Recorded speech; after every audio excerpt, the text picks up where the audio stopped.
Welcome to Behind the Paranormal with Paul and Ben Eno.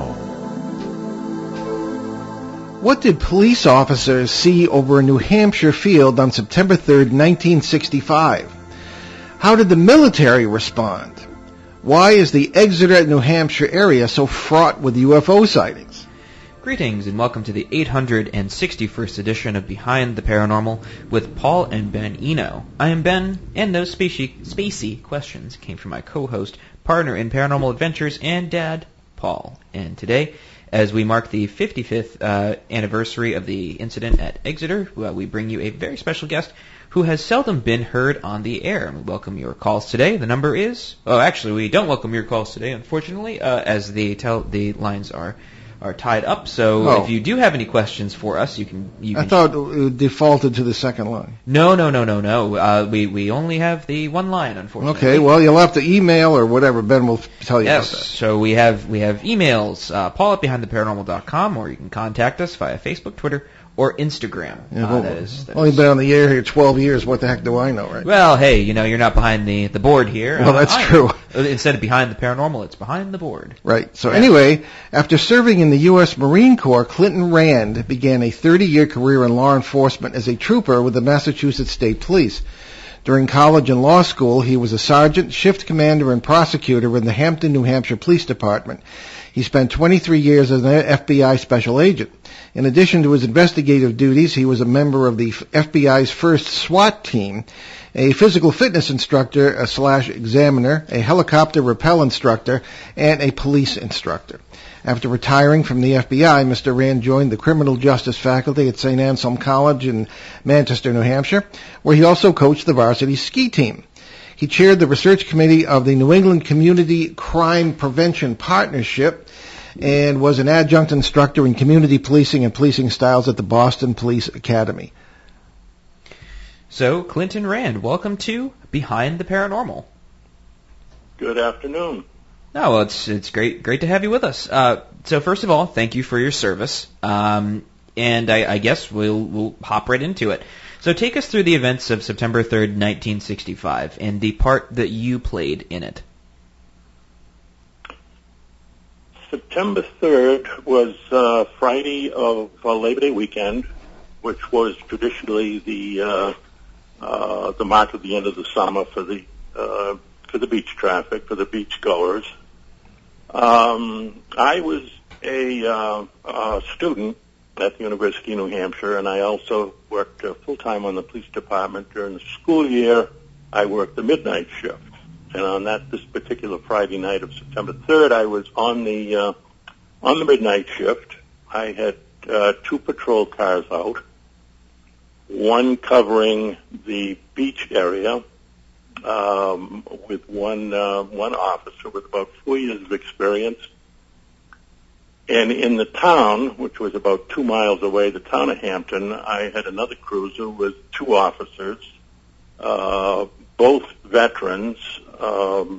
They worked summers on the police department and part-time during the school year, as they were both high school teachers, one a history teacher and a track coach, and the other was an industrial arts teacher.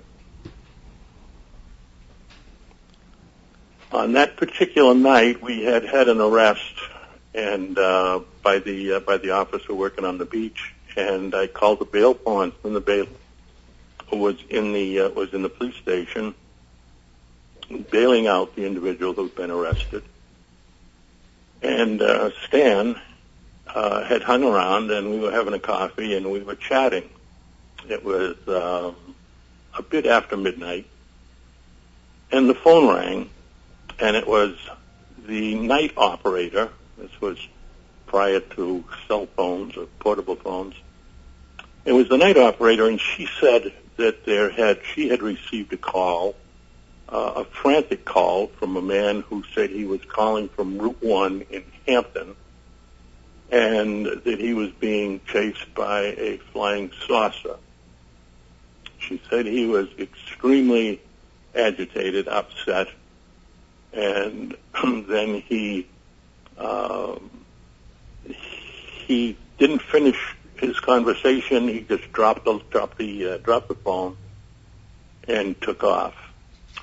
I radioed the two officers who were in the town of Hampton and told them and because I was being a little bit sarcastic about it, and I told them to see if they could find a flying saucer that was chasing a gentleman up and down Route 1. And they did find the phone booth. It was on Route 1 near the intersection of 101 and east-west two-lane road that somebody had been in and had left the phone dangling. But they couldn't find the gentleman that had made the call. So they continued on their duties, and Stan, the bailiff, and I continued our conversation.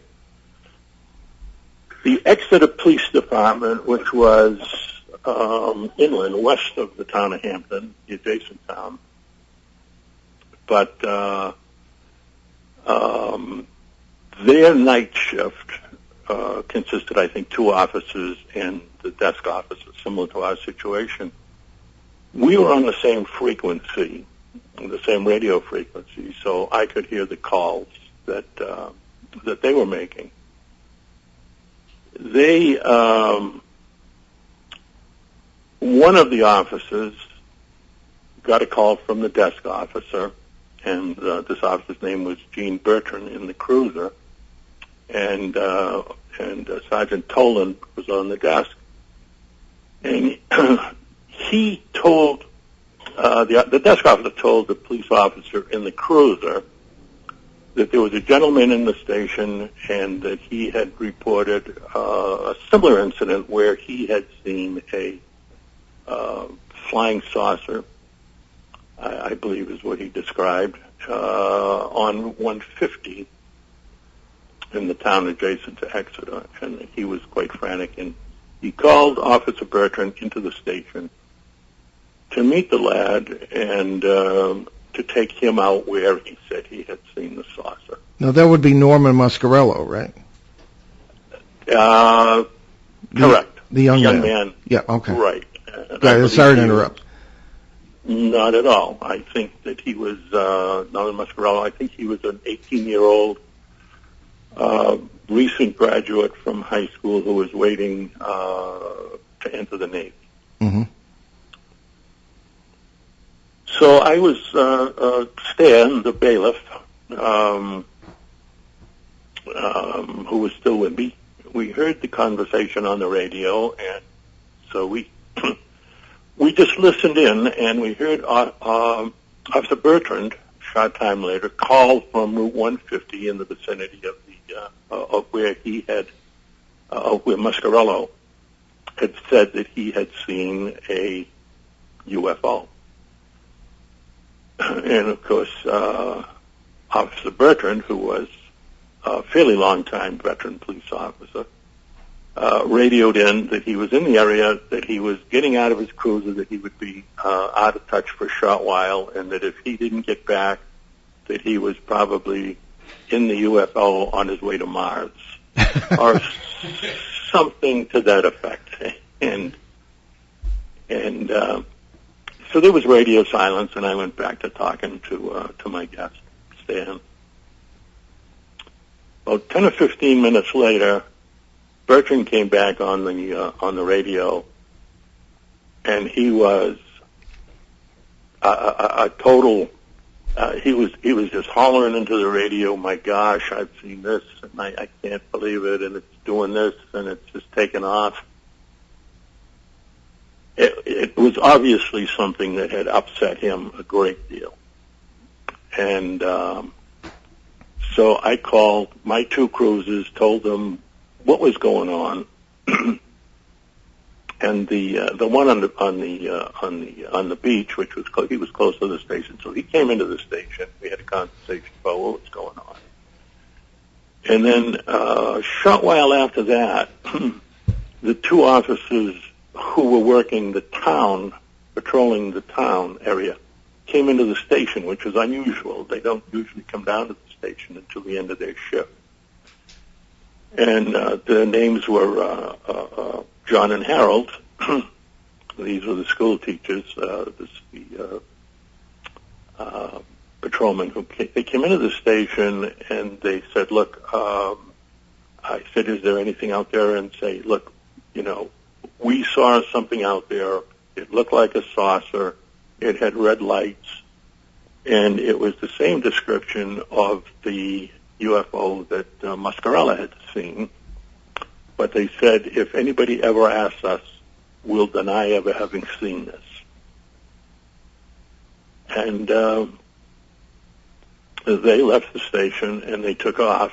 And then the patrolman who was working, Roby, his name was, who was working the beach area, said, "I'm going to take a ride up to Shaw's Hill," which was the highest point in the area, and see if I can see anything.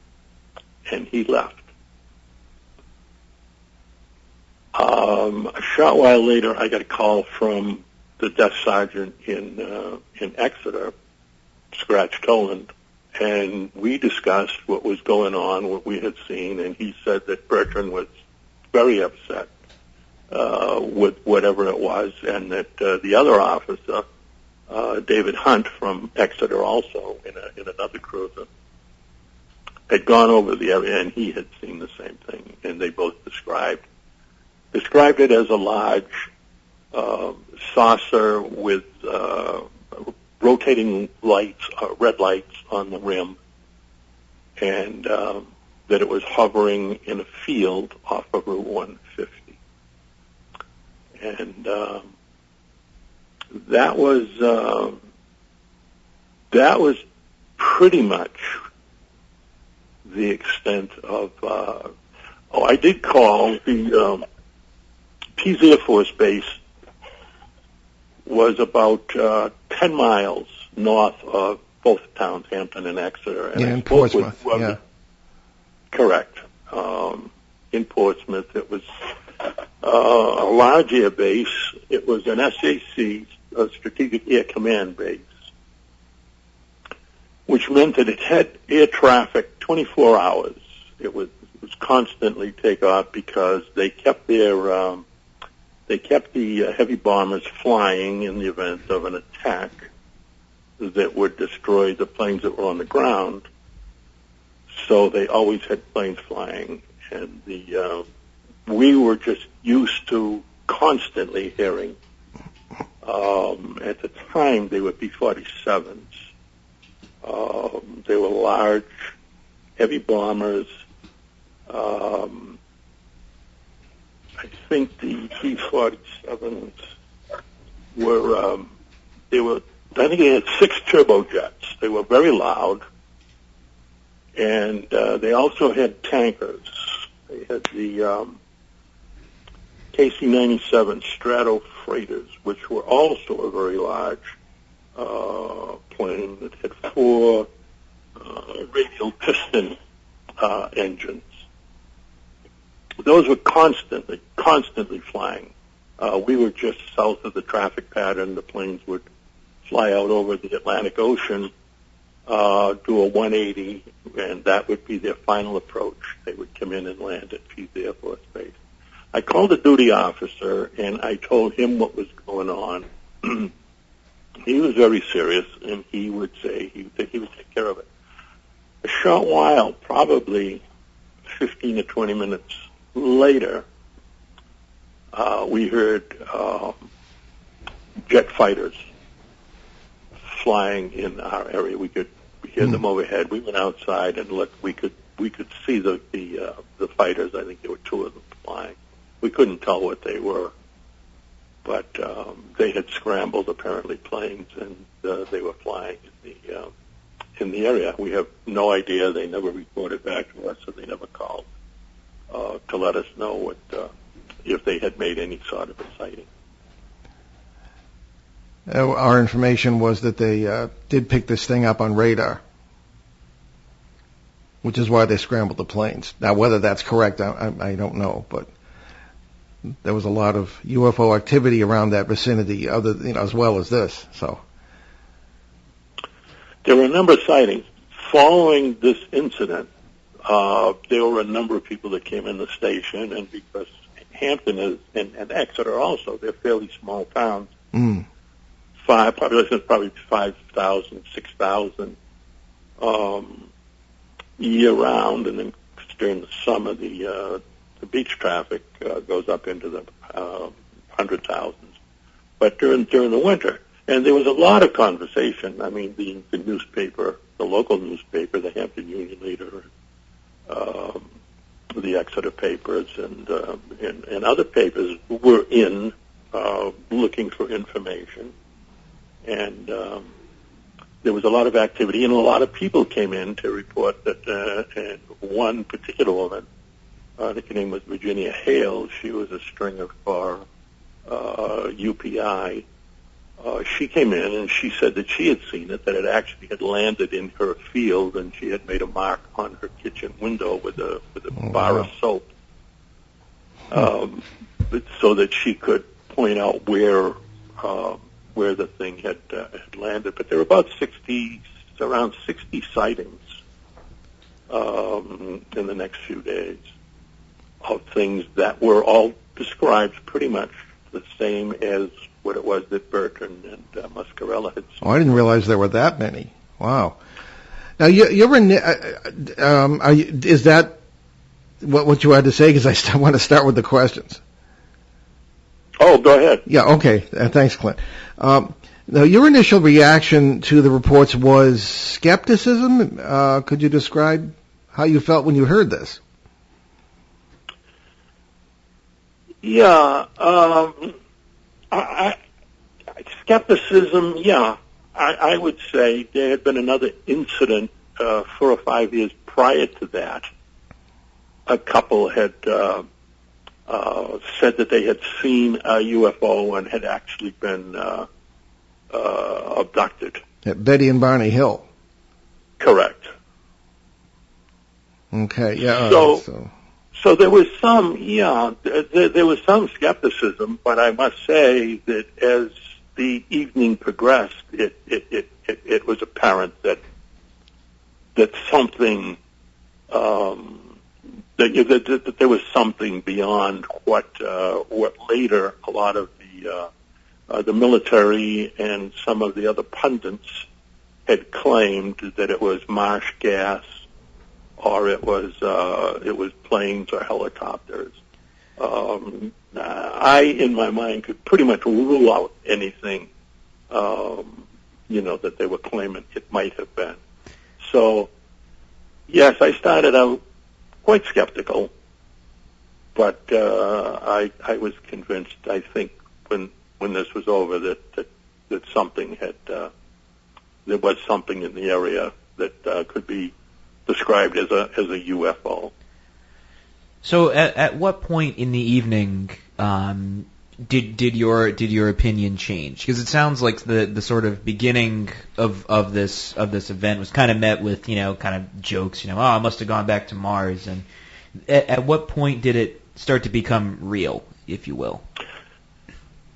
I think when the two officers that were working the cruiser in the uptown area drove all the way down to the police station and came in and said that they had seen something. And what they described was, and again, those of us who lived in the area and had been there, we were used to, planes in the traffic pattern. We were used to it was in the area where when people started saying, "Oh well, it's just this, it's just that." That was. It was something from Pease Air Force Base or a B-47 or a B-52. So that was just ridiculous. A little bit later on, the CSICOP, the Committee for the Scientific Investigation of Claims of the Paranormal, I used to belong to that, but I left it in the 70s because I didn't think they were honest, suggested that it was a tanker and a B-47 from Pease that was in the midst of refueling, and of course, the usual analysis from armchair investigators who weren't there. and didn't apparently appreciate the fact that you folks lived in an area where, as you yourself said, Clint, there's constant coming and going, constant air activity from the base, and so certainly you would know that.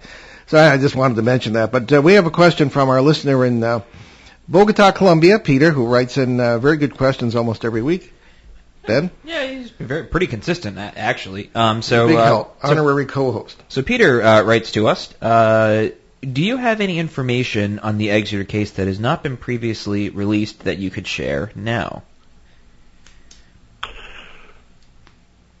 Not really. I would say that the book by John Fuller, The Incident at Exeter, is pretty comprehensive. However, there are some things that are missing from that book. The additional things to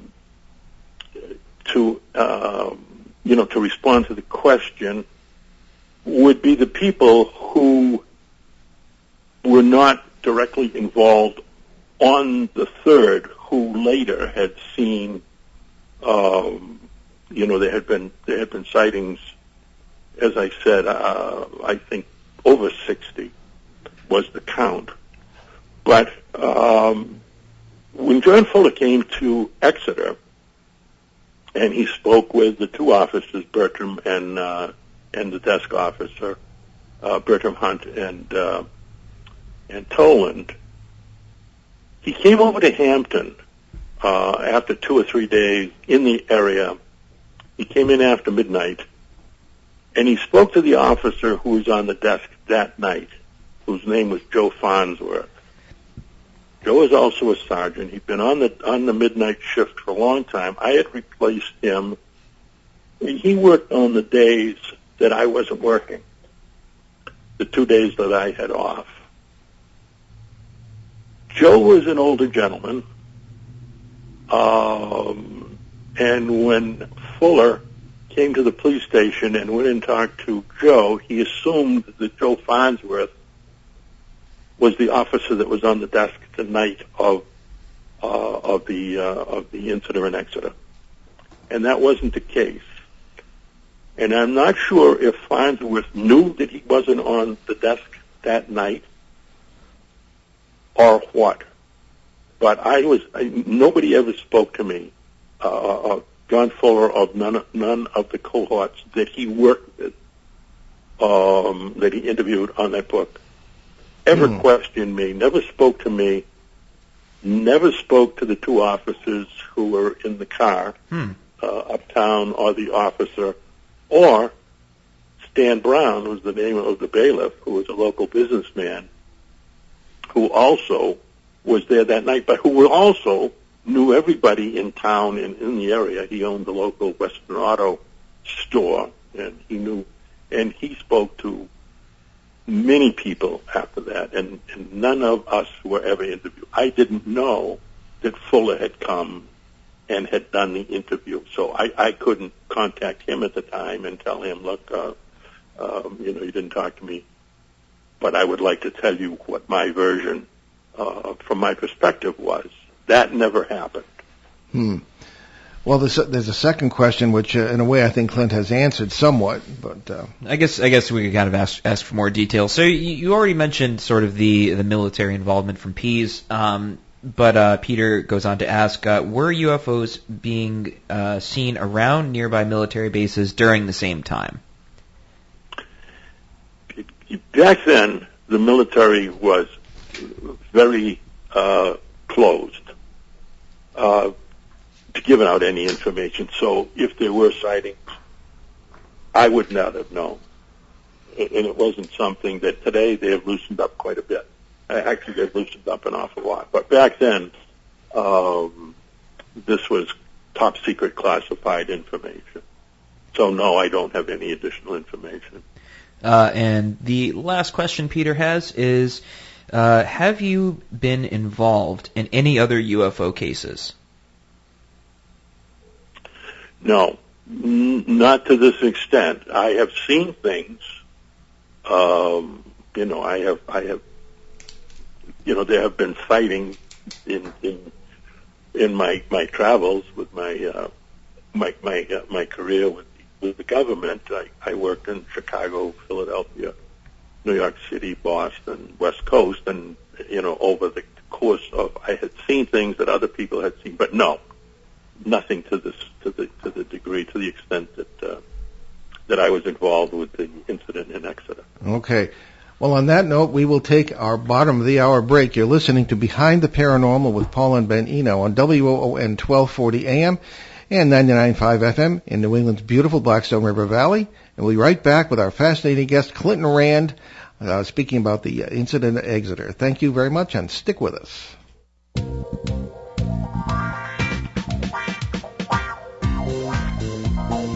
The night is alive. Join us and take a walk on the weird side when you tune in to the Kingdom of Nye, hosted by Heather Wade, the finest in late night talk. Listen live free weeknights starting at 9 p.m. Pacific time at thekingdomofnye.com, talkstreamlive.com, and the Paranormal Radio app. Wanna take a ride? Local and live at 99.5 FM. Welcome back to Behind the Paranormal with Paul and Ben Eno on WOON 1240 AM and 99.5 FM in New England's Blackstone River Valley. And we are speaking today about the 55th anniversary, or almost, excuse me, of the incident at Exeter, took place in 1965, with Clinton Rand, who was one of the police officials who was on the desk that night and heard the whole thing going down here. So, Clinton, there are issues with the military in the sense that I understand there were some interviews conducted by Air Force personnel after the case. Is that correct? There were, but I was never interviewed.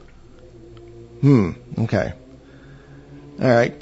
I'm looking. There's a question from a listener here that has come in since then, and this is from Chris, whom I believe lives in New Hampshire.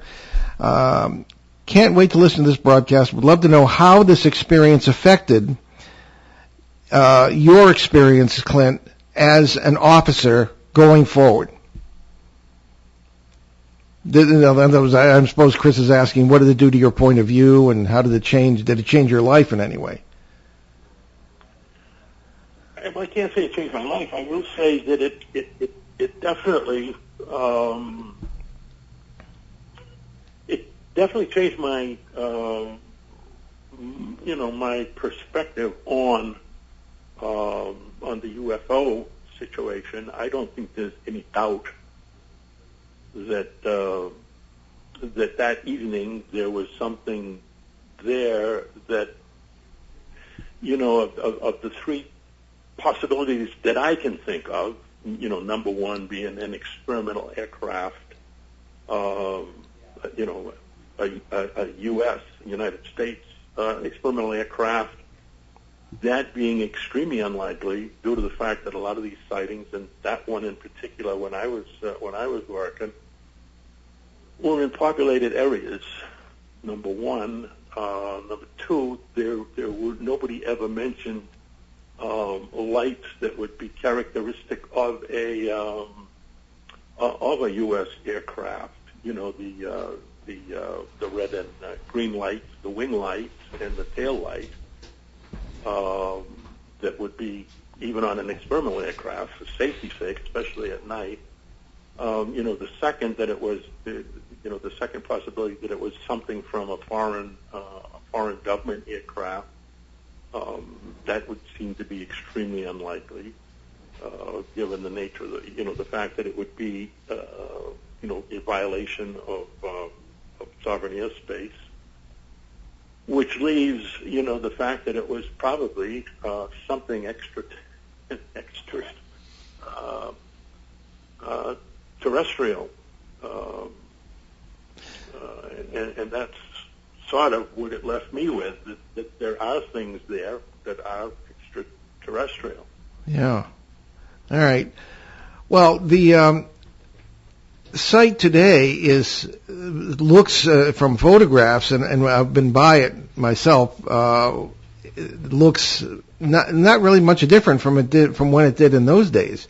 Is the same family by any chance still the owners of that farm? I believe so, yeah. Okay, all right. And did you ever hear? And I know that if you have a security clearance, you're not going to talk about this, but did you ever hear anything on the side about UFOs in the course of your service with law enforcement or any of that sort of thing? Because, you do hear things here and there, and you don't know if it's legitimate or not. But did you ever hear any kind of scuttlebutt, as you'd say, about UFOs of other kinds and other places as you did your work for the FBI around the country? No. I can't say, and I'm speaking honestly now, no, I can't say that I ever really did. Mm-hmm. Okay. All right. Well, that sort of thing is need to know only anyway. So, I mean, you wouldn't, unless you're directly involved, you wouldn't, and then you wouldn't be able to talk about it anyhow. Oh, yes. So I guess, were you asking about the caller? Is that the question? Well, yeah, I'm just wondering if... no, it was Susan Spooler. It was? Yeah. Oh, okay. And I told her that we cannot have her on the air, unfortunately. But, yeah, Susan, the organizer of the Greater New England UFO Conference, which is going to proceed in a different form this year. We'll talk about that at the end of the show. Yes. Yeah. Okay. That was sort of the scuttlebutt of why I was in the other room. Okay. If that is your question. So do we? I did step out of the room, so I'm not quite sure if we asked this already. But Clint, what is your opinion of UFOs today? After all of this, everything you've experienced, your illustrious career in law enforcement, what's kind of your thoughts and feelings on the subject? In a nutshell, I think they exist. That's clear, straight to the point. Well, the question is, what are they? I mean, the extraterrestrial explanation is plausible. But there are many other things, and one of our specialties is to look at crossover phenomena, as they're called. And I'm sure you've met Kathy Marden, who's a native of the area, and also is a regular at the Exeter UFO Festival, which we're missing very much last weekend. It would have occurred, and she contacts us when people have sometimes the UFO sightings and or abduction phenomena, and all of a sudden things start throwing their fine china around the house, like as in a poltergeist sort of thing that you wouldn't usually associate with UFOs. So we find a lot of connections there, but that's as may be. We should point out, too, that one of the reasons we're having Clint on the air today was to honor the 55th anniversary of the incident, which is in turn commemorated by the UFO Festival that takes place in Exeter every year, except for this year because of the pandemic. And I first met Clint, I think you did too, Ben, at our book table at the event, I believe it was 2 years ago. Oh, yeah. And his name was on our list for all that time, and we finally got in touch with him, and we're really, really happy that he agreed to be on the show, and that we've had some very pleasant conversations off the air, too. So, Clint, why is it your opinion that there's so much interest, maybe not just interest, but so many incidents in the Exeter area, the Seacoast area in general, when it comes to UFOs? But before you answer that, some listeners may not realize that the heavy bomber unit that Clint was referring to at Pease Air Force Base in Portsmouth was actually had been the 509th that had been transferred from Roswell, New Mexico, some years after the much vaunted crash there that was supposedly a UFO.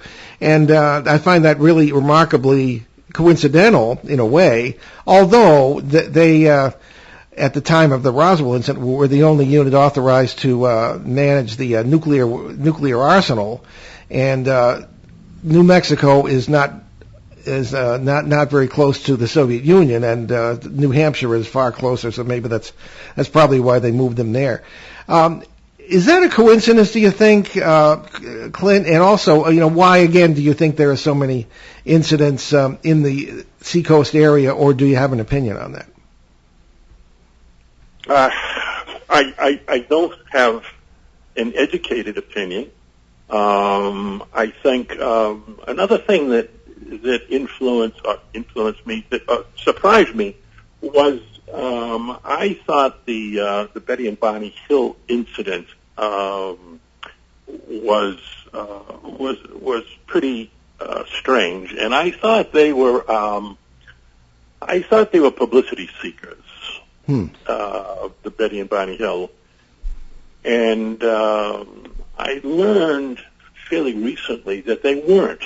That they never really talked about the fact that they had been abducted, thought they had been inducted, except to very close friends and to a psychiatric analyst that they spoke to in Boston. It was 4 or 5 years after the incident that they began speaking, and then sort of only officially they would give talks, but they always said that they would tell what they knew happened, but what from the point that they thought that they had been abducted or whatever. They didn't claim that they knew that they had been abducted, but they did have bad dreams and memories of something having happened, but they never claimed that that was true. And that impressed me quite a bit. Yeah. The fact that, as I said, I thought they were publicity seekers, but apparently they didn't want to speak of that at all. They were very troubled after the incident, whatever it was, and they did seek psychiatric, and they had somebody who was acclaimed, very highly respected psychiatrist in the field. Yeah, and under hypnosis, they told the story of being abducted, and I believe that occurred up closer to Franconia Notch. It wasn't really, but they did live in the Exeter area, I believe. Am I correct? They lived in the southern part of the state. They were coming down, I think, from a trip to Canada, and it was up just south of Franconia Notch on Route 3. I actually lived in that area also. I lived maybe 4 or 5 miles south of where the incident, whatever it was, took place. I lived in, that was in Woodstock, Lincoln area, and I was in the next town south of that for 20 years, actually. Oh.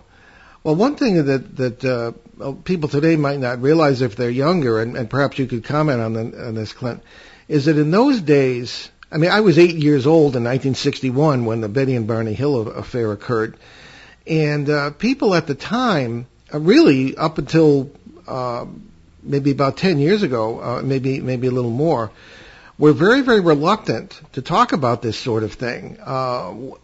You have a lot of credibility on the line. And when I was working with a priest in upstate New York at a state hospital where there were a lot of fluky phenomena going on, the doctors would be supervising everything, but they would never in a million years mention it, because a doctor who believed in exorcisms and stuff, that would have been a career wrecker. Now, probably a little less so.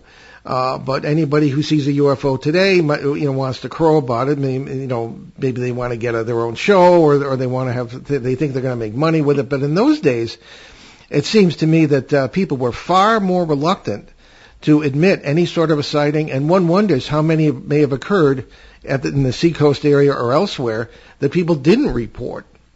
So, what are your thoughts on how attitudes toward UFOs have changed, or do you think they have? Oh no, I think they've significantly changed. As I mentioned that the two school teachers who were working in the cruiser uptown came in and they said, don't if anybody ever asked us, we'll deny that we ever saw anything. And they hadn't really seen anything. I don't think that they would be criticized for claiming was a UFO. Mm-hmm. But I think that the attitude has changed significantly, and I think, part of it may be due to the fact that back 10, 15, 20 years ago, that we sort of took the word of the government and the military at face value. We thought that they were telling the truth when they said that, something was what it was or what it wasn't. Mm-hmm. And I think today that's, part of that is, but I think that there just have been so many sightings, and there have been so many sightings by military personnel in aircraft that have seen, and when I speak about, the incident at Exeter, I'm speaking specifically about the sightings and the 60-plus descriptions of what everybody saw, and they all described something that was, was quite similar in regards to the lights and the aura and the shape and whatever.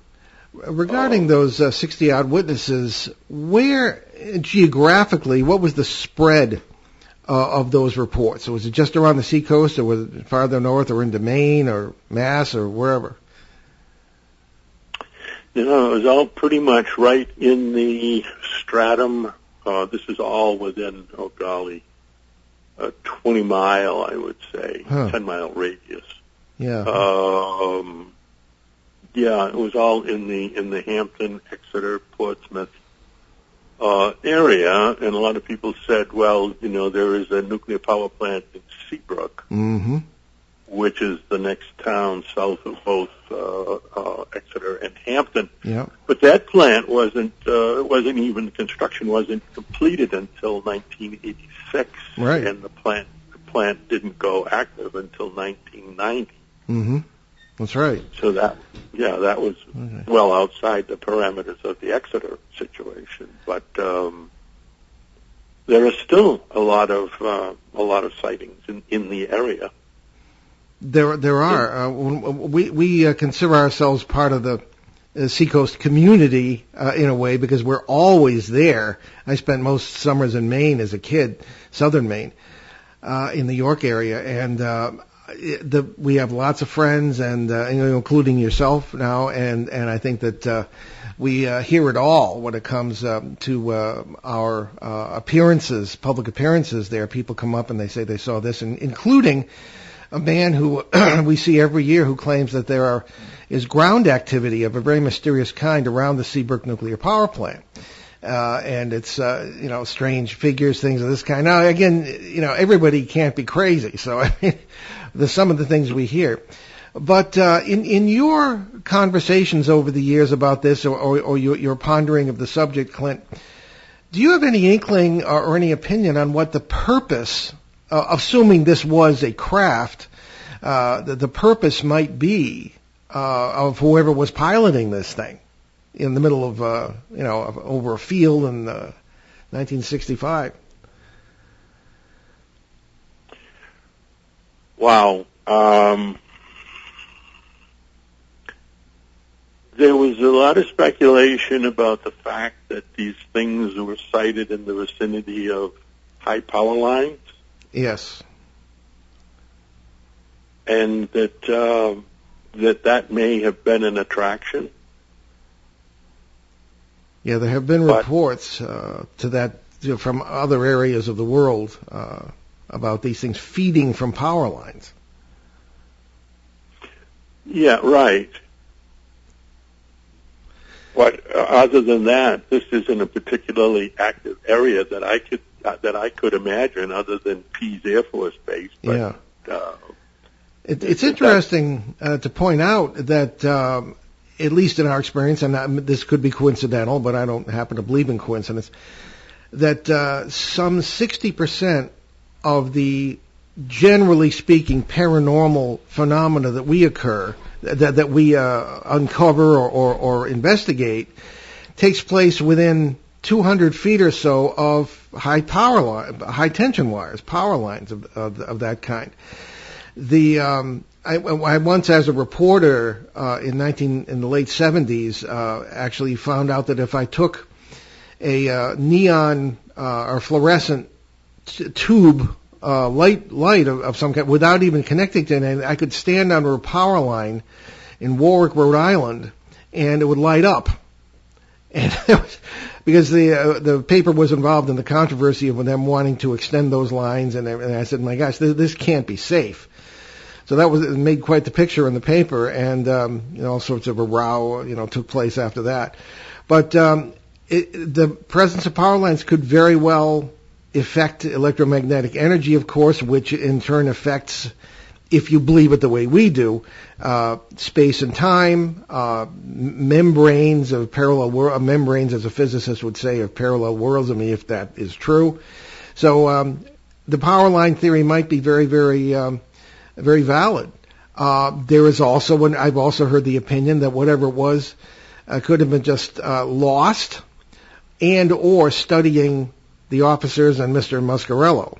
I don't know if you have an opinion on that, Clint, but I wanted to ask you that, as well as did you know Mr. Muscarello, the young fellow? And I believe he was 18. He had just graduated, and he was about to enlist in the Navy. If you know any more of his story than that, did other things happen to him? Did he join the Navy? I don't know if you were prepared to with that information. Yeah, he did join the Navy, and he was at the. I don't know what happened to him. I don't know how his Navy career went, but I do know that that John Fuller was trying to get in touch with him a month or two subsequent to the incident, and he had left the area for the basic training, the naval facility in north of Chicago. Yeah, Great Lakes. Yeah. Great Lakes, right? Exactly. And that he was there, and the Navy would not let Fuller or any of the other reporters who wanted to talk to him. They wouldn't give them access to Muscarello, which I thought was a little strange. Okay. Yeah, that is odd. Although if he were in the middle of basic, he might not have had that kind of access granted anyway. But if it came after he was, seaman and all this sort of, that would have been strange. Now, in wondering about police and military protocols about these things. At the time of this incident, are you aware, or any time shortly thereafter, were there protocols established for the police as far as reporting UFOs were concerned? Because I know that in the Coast Guard, particularly when we were in the Caribbean, we were told if we saw anything, especially me, I was the PR guy on the ship with the camera. Would you report it up the chain of command, and then you keep your mouth shut and you'll never hear about it again. That was essentially what we were told. So what sort of protocols, if any, were in place at the time or subsequently, to your knowledge, whether it be in the local police or the FBI? That's interesting, because I'm not aware of that being a component of any training program, and I do quite a bit. I'm still very involved. I have a research, law enforcement research. Yes, that's right. Project that I'm always involved in, and I have a lot of contributors to my blog, radicalpolicing.com, and we do a lot with training schedules, and I see absolutely nothing in there, and that's very interesting. It was interesting that that Bertram, the officer involved in the Exeter incident, said that he pulled his gun when he thought that the UFO was approaching him, and I don't really know what he thought he was going to do with his pistol. Yeah, I know. I've seen that illustration. First of all, he had a .45, which was not standard issue at the time, I understand. Yeah. Well, back then, in '55, most of the local police officers weren't issued handguns. They bought their own. So there really wasn't. It wasn't like the military. They didn't have protocol. I know in the Hampton department, everybody had everything from 22s to 45s. All right, so I'm thinking there was a book, I believe it was called The Fire Officer's Guide to Disaster Control, which up until a few years ago had an entire section on what to do if there's a UFO crash in alien bodies. That was actually in there, but it's one of those books that a civilian would never read or even see. But somebody apparently did see it, and it was got all over the UFO community, and all of a sudden in the following issue it disappeared, the following edition. So, but that was present in every first responder station in the country for years. So there was apparently an awareness of that, so I don't know. But anyway, we'll get you to comment on that in the next show perhaps. But we're just about out of time. Clinton Rand, marvelous conversation. Thank you again for all that service you've done, and we look forward to speaking with you further. All the best to you, Paul and Ben. Thank you. Thank you. Thank you. Okay. All right, folks. Boy, that's amazing. So, Ben, take us away. Yes. So we are actually pretty excited to say that the Greater New England UFO Conference will be taking place at the Wilton Town Hall Theater on Saturday and Sunday, October 10th and 11th. Well, because of COVID restrictions, the event has limited attendance and will be a Bigfoot and UFO film festival. No speakers, no vendor tables. We will broadcast a live show from the venue on Sunday with special guests Nigel Watson and British UFO investigator. There will be a private dinner to honor my dad for his 50 years of paranormal research. So kudos to you, Father. You did it. You that's stuck with it. Well, I'm still breathing, so that's. I think we're being noticed more. It's terribly cynical to say, but we're being noticed a lot more on TV and stuff more because, unfortunately, we've lost so many of the old timers in the past few years. So I guess I'm one of the Well, it's bound to happen few sooner left. or later, I suppose. I guess. Well, Stanton Friedman said that new ideas come in not because people accept them, but because the old ideas die, and the only ones left are the ones with the new ideas. Oddly, that's present in not just the paranormal, but and certainly in science, and in science, and pretty much any field. Yeah. So anyway, the following week, the Western Connecticut UFO Conference will take place via Facebook Live on Saturday and Sunday, October 17th and 18th. This is a free annual event sponsored by the Danbury, Connecticut Public Library. Along with ourselves, speakers will include our own Shane Searway and Mark D'Antonio, along with Linda Zimmerman, Mark Panicello of Connecticut MUFON, and more. On Sunday, we will simulcast our show from here at WOON with special guest Dr. Bill Burns of the UFO Hunters TV series, New York Times best-selling author and publisher of UFO Magazine. I'm sorry, that's you. Oh, no, yeah, okay. Well, additionally, we have word that the New England Parafest will take place on April 10th and 11th, 2021 in Kittery, Maine, and that we will do a live broadcast of this show with a panel of speakers from there on Sunday, the 11th of April next year. More information will be forthcoming. And you can check out our books along with those of our other co-hosts at our show website. That's behindtheparanormal.com, where you can also find out more about the show, our many cases over the years, our public appearances, and how to book us, along with some of our 850 free recorded shows from our 12-plus years on the air, including our 4.5-year run on CBS Radio, along with special shows and podcasts. And you can also find those, basically our past shows, back to late 2009, I should say. Those are available on all major podcast platforms. That includes YouTube, Apple Podcasts, the Paranormal Radio app, Spotify, and all of those. And we plan to have all those shows going back to 2008 onto all of those various platforms. I think we should bump that number up. It's almost 900 shows at this point. Hey, you can't go wrong if you say plus. Right, that's right. You're not technically wrong. So what do we have in store next week, Ben?